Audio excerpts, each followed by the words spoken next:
Jama'a assalamu alaikum. Ga wata faɗakarwa daga tashar Bakan Gizo 360 akan al'amuran da suke faruwa a wannan lokaci. Maganar gaskiya shine shi harkar tsaro a ƙasa aiki ne na kowa da kowa.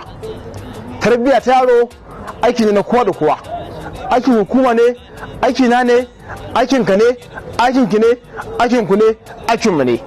Al'amuran da suke faruwa a wayannan kwanakin na matsaloli da yara kama daga shaye-shaye da kuma abin da ake fama da shi nan lokacin na kwacen wayoyi da ake yi, wanda baka da katabus, baka da dama ka yi tafiya da wayar hannu a ko'ina a cikin gari ko a wajen gari.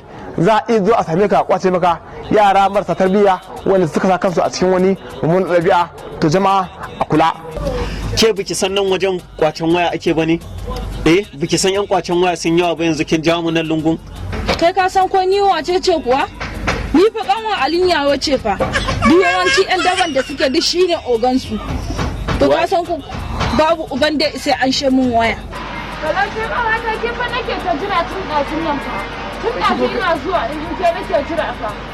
Ina bakin kofar gidan naku. Ke. Ban ce. Ban.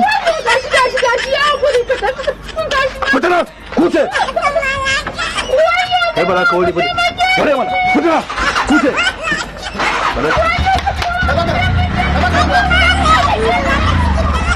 Yanzu Allah na shiga uku kai su mai adadin ta so ba za ka so ka taimaka min ba. Inna lillahi ta ma ku taimake ni dan Allah dan Annabi. Wayo Allah na. Ban gaya miki ba.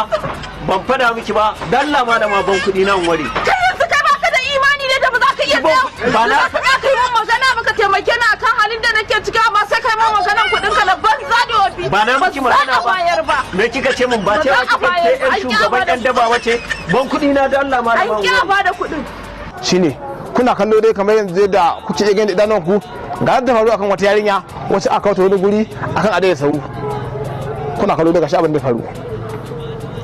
Sannan kuma al'amarin ta kai jallin da a cikin unguwa a kofar gidanka ko a cikin kwararin unguwa matashi dattijo mace ko namiji baka da dama ka fito da waya kana yin waya a cikin kwararo ba tare da ka samu matsala ba irin ta wa'annan yara masu mummunan ɗabi'a ta kwace wayoyi kamar da yadda za ku iya gani yanzu gashi kwatan kusan irin yadda abin yake wakana. Duje muka yi waya da kai akan za a kawo kayan nan yau, kuma ni na je gurin na gaba a kawo kaya ba.